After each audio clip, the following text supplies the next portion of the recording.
En direct avec la Grande Jaubel, les petits journalistes de la GAP. Suivez-nous pour toujours. Ah, là, ça sont les vacances.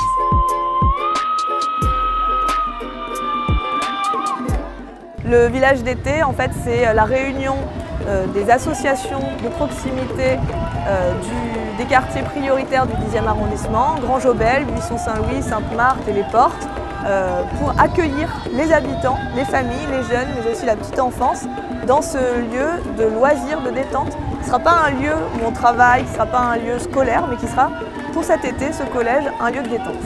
Lorsque nous avons été dans la période du déconfinement, nous avons essayé d'anticiper à la mairie du 10e arrondissement avec les acteurs locaux, bien entendu, tous ceux qui agissent dans le cadre de la DASCO et dans le cadre de la DASES. Nous avons réalisé une réunion importante avant l'été qui nous a permis de pouvoir, avec la trentaine, quarantaine d'intervenants qui étaient présents à cette occasion-là, et notamment un intervenant qui a été déterminant et majeur, la présence du principal du collège de la Grande Jaubel qui nous a déclaré tenir à notre disposition le collège pendant tout l'été. On n'a pas forcément encore bien l'habitude de mettre à disposition les locaux d'un établissement scolaire quand il y en a besoin. Alors moi, c'est une question de conviction personnelle, pour être tout à fait franc. J'ai toujours trouvé que 6 semaines ou 7 semaines d'été avec des locaux qui sont absolument super et qui pourraient justement servir à la jeunesse, c'est vraiment dommage de laisser ces locaux totalement inoccupés.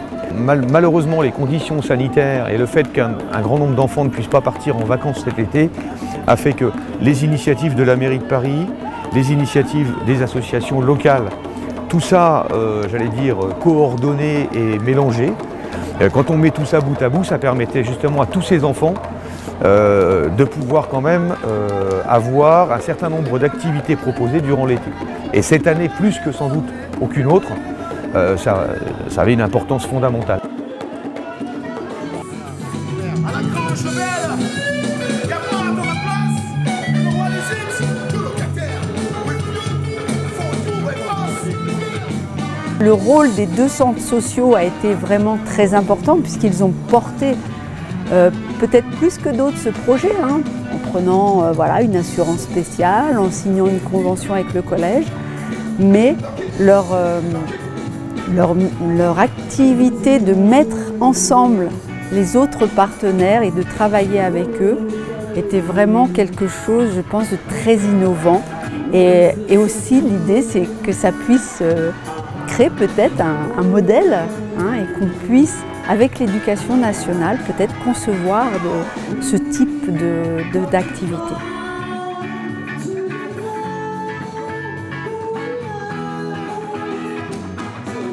Ce qui était intéressant pour nous de travailler au collège, c'était cette relation de partenaire. Travailler avec des gens qui viennent d'horizons différents, qui n'ont pas la même... Nous, on est des animateurs, on travaillait avec des éducateurs, on travaillait avec des profs de différentes... Donc c'était intéressant de mélanger ces cultures-là et c'est toujours intéressant de rencontrer les partenaires. On avait donc les clés, donc on ouvrait le lieu, on était là pour organiser l'espace et puis on était là pour fermer aussi le lieu. On avait cette responsabilité-là. Nous avons un projet en fait de co-construction de boîtes à livres sur tout l'arrondissement. Et bien, nous avons profité pour construire 3 boîtes à livres dans ce collège, donc lors de cet été.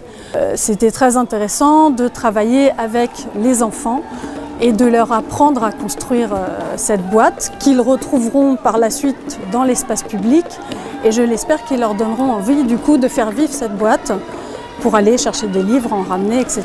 Alors notre rôle a été d'organiser ce qu'on appelle une bibliothèque hors les murs, c'est-à-dire que nous avons proposé des documents de la bibliothèque en lecture libre et nous avons fait entre autres des lectures de kamishibai, c'est-à-dire des lectures à travers un petit théâtre japonais qui permet d'avoir une interaction particulière avec les enfants.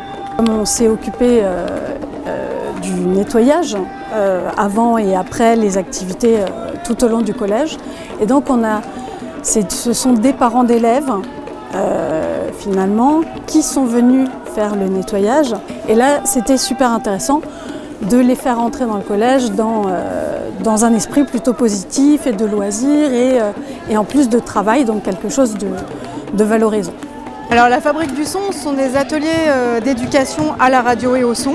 Tout simplement, c'est apprendre à entendre sa voix, apprendre à prendre en main un enregistreur radio très basique. Ça permet de s'interviewer entre jeunes, mais aussi de faire des petits reportages. Ça permet de s'intéresser aux autres aussi et surtout d'écouter le monde autour de soi. Donc là, ce qu'elles sont en train de faire, c'est qu'elles sont en train de faire une visite guidée de la Grange Jaubel avec quelqu'un qui connaît bien le lieu et qui va savoir le raconter. Tous les jours, par exemple, j'ai fait du goûter aux enfants, la sauveuse des enfants, faire essayer, comme il faisait chaud, de la glace on partageait à tous les enfants. Il y avait un peu de gâteau, il y avait un peu de jus, de sirop, de l'eau fraîche bien sûr, parce qu'il faisait beaucoup chaud. Nous, on a été à la demande de ce projet-là. C'est venu notamment de la situation sanitaire et des craintes qu'on avait de ne pas pouvoir exercer nos actions traditionnelles de l'été. On s'est posé la question, quel lieu nous permettrait, quelle que soit l'évolution des conditions sanitaires, de pouvoir accueillir des familles, des enfants et des jeunes et de pouvoir faire notre travail. Et donc on a été à la recherche d'un lieu qui était fermé mais en plein air, et ce qui nous a semblé le plus pertinent, c'était les cours d'école et les cours des collèges. Lorsque le projet a été proposé, on avait déjà programmé l'été, que ce soit sur les Petits Poètes, que ce soit sur le centre social Château-Landon, et donc on s'est dit qu'on allait proposer des activités qui seraient conduites par nos animateurs d'activités courantes. On a proposé des activités de yoga, on a proposé des activités de psychomotricité en famille, on a proposé des activités de danse. Donc à chaque fois, ce sont des activités qui théoriquement ne sont pas pratiquées en famille. Donc les animateurs étaient forcés d'aller un petit peu au-delà et d'adapter leur offre à un public familial, plus large, plus inattendu, plus souple. Et c'est ce qui a fait tout l'intérêt, je le répète, de cette opération du point de vue humain et des partages de pratiques. Pendant 2 mois, on a animé énormément d'activités, notamment on a mis en place des ateliers de danse africaine, des ateliers de hip-hop, des ateliers de percussion, des ateliers de création de masques africains. Ça crée des relations, des gens que les autres n'ont pas forcément l'habitude de côtoyer. Enfin, ça crée vraiment une vraie dynamique, une vraie cohésion, quoi. Et il faut préserver cette cohésion sociale.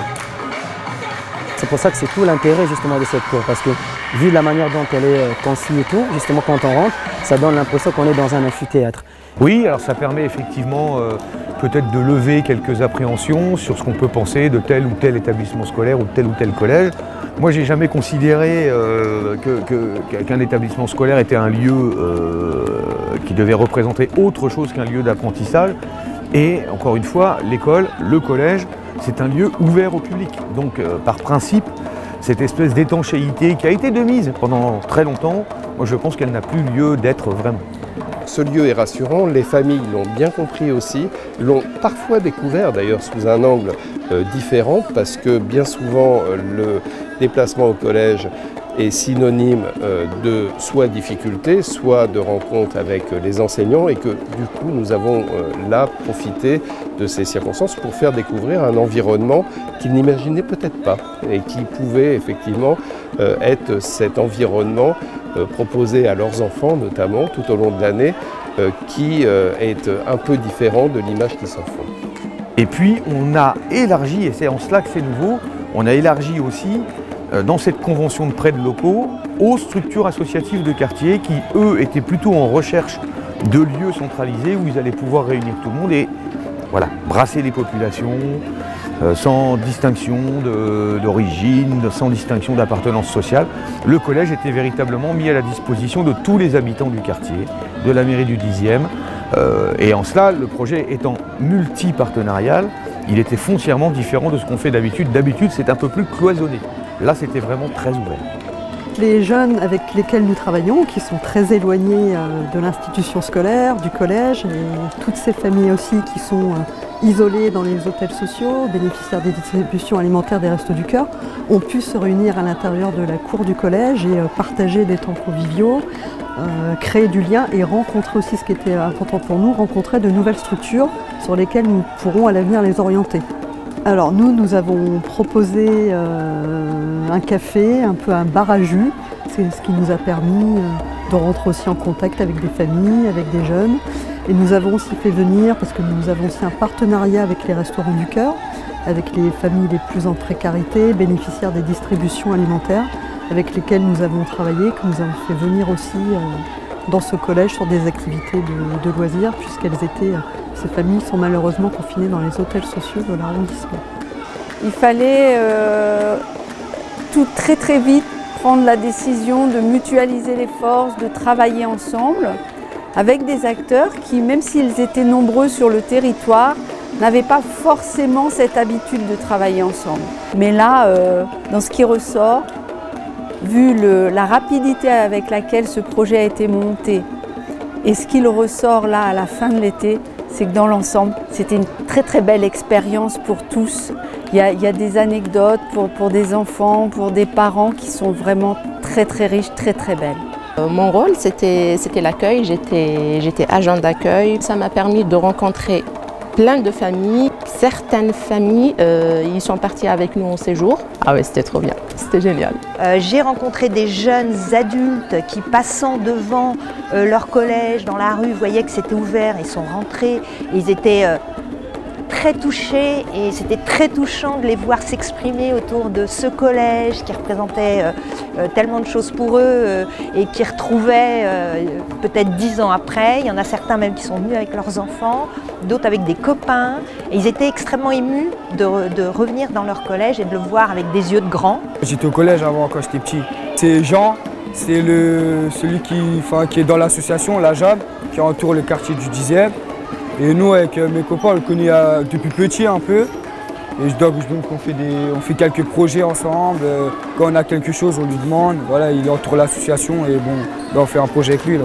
On fait un documentaire, si on peut dire ça, ouais, sur les activités, comment ça se passe, comment ça se fait et quelle association il y a, etc. Parce que tout ça s'est organisé dans un temps très court, puisqu'il a fallu mettre en place cette organisation en quelques jours. Quelques semaines, mais quelques jours principalement. Donc ça veut dire que ça nous a privés aussi d'autres associations émergentes. Moi je les appelle comme ça, les associations émergentes. Celles qui, pendant cet épisode que nous avons traversé, cet épisode douloureux du Covid, a pu s'exprimer et s'identifier auprès des populations alors même qu'on ne les connaissait pas, qu'on ne les attendait pas. Donc je pense, et c'est important, que la vingtaine d'associations qui ont appris à travailler ensemble pendant l'été se doivent impérativement de s'ouvrir aussi en direction de ces associations nouvelles, émergentes, sur notamment le quartier de la Grange-Aubel, mais pas que, à d'autres endroits aussi dans l'arrondissement, qui sont des associations en devenir, des personnalités sont prêtes à contribuer à faire en sorte que la proposition soit la plus large possible. Et côté mairie du 10e arrondissement, avec l'équipe de développement local, nous veillerons à ce que ces associations-là puissent trouver toute leur place pour les actions à venir. L'école, c'est le lieu où les jeunes ils ont l'habitude d'aller. Et donc si c'est ouvert pendant l'été, ils vont avoir la curiosité de rentrer dans le côté coulisses un peu. De rentrer un peu par la porte de derrière pour voir autre chose de leur école. Et ça ne peut être qu'une bonne idée. Moi, ce que je vois ici, c'est que ça marche d'enfer, surtout. Ça représentait quelque chose de bien, de réunir tous les enfants. Mais c'était magnifique, ils ont joué ensemble, ils ont créé des liens. C'était magnifique, les enfants ils étaient contents. Je pense que mission accomplie, on a vraiment ambiancé.